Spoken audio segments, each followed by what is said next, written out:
fast. In fact, 3 minutes 40 seconds in the time trial in Luxembourg. That must have done an awful lot of damage to his confidence. I said that was Alonso, by the way. It's Rondon, Abelardo Rondon of the Gatorade team alongside him. Alonso's the teammate of Benesto leader Indurain. Gert-Jan Teunis on the far side of our picture. We've not seen too much of him either in this year's Tour de France. Now riding with a very select group indeed. As we continue to move along this line of riders here, this is the group beginning to splinter. An attack there by Bunyo, and it's Rondon, this great climber, who's leading out Bunyo and launching him into attack here. But it looks to me as though Indurain himself has climbed his way steadily up to the back wheel of the world champion.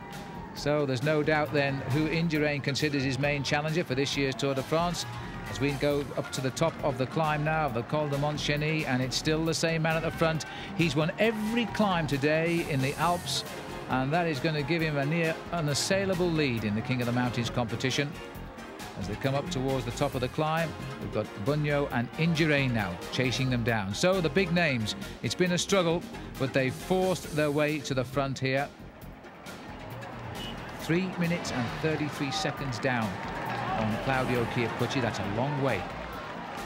And Chiappucci is still the leader on the road, because this is a lot further back now to the climbing there of Lino. He's had a bad climb on Montchény.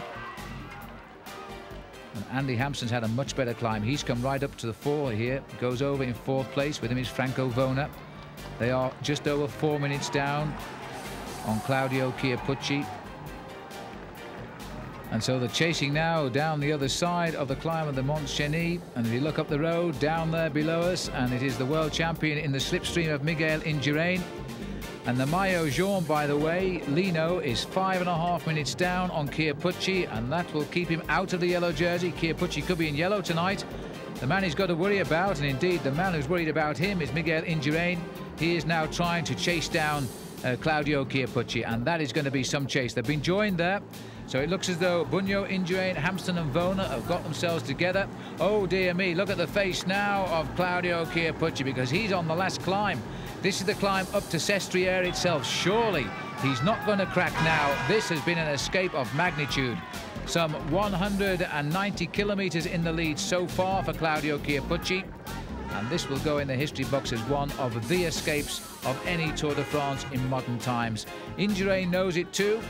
And this is the first time we've seen Indurain come out in this race and have to take on the racing himself and not rely on his team to close this race down. The only time that Indurain has really put his own effort into this race has been in the first time trial at Luxembourg.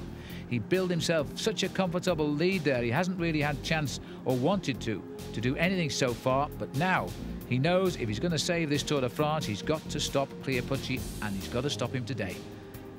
So Indurain, Bunyo alongside, and Bunyo will be content to see Indurain spend his energy now, maybe to find chance to attack him tomorrow on the long road to Alpe d'Huez, where he's won for the last 2 years, and indeed the only Italian ever to win, apart from Fausto Coppi, way back in 1952.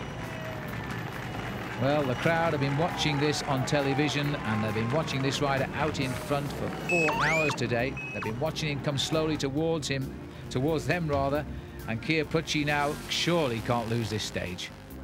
And Bunyo's in trouble. Well, look at this. There's been an acceleration of the front. It was Franco Vona who's turned the screw a little tighter.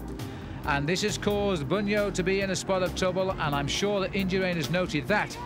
Well, he hasn't done a lot. He's tried to follow Indurain, and he's still lost ground here. So Bunyo will be very, very unhappy with his form so far in this year's Tour de France. Long, steady climb this that brings them up to the top in Sestriere. Big crowd are waiting too, and Hampson is also in trouble here. Andy Hampson has tailed off. He falls back here to Miguel Indurain. Our camera's not allowed to go past these two riders by the international race referees. So we'll go back up and join Claudio Chiappucci. The gap is still there. It's coming down at the start of this climb with 10 kilometers to go to the top. That's 6 miles. He was leading by 2 minutes and 20 seconds on those 4 riders we've just seen, but they've split up now. Franco Vona here also trying to have a little go. The cheers for Bunyo on the right of our picture there. Indurain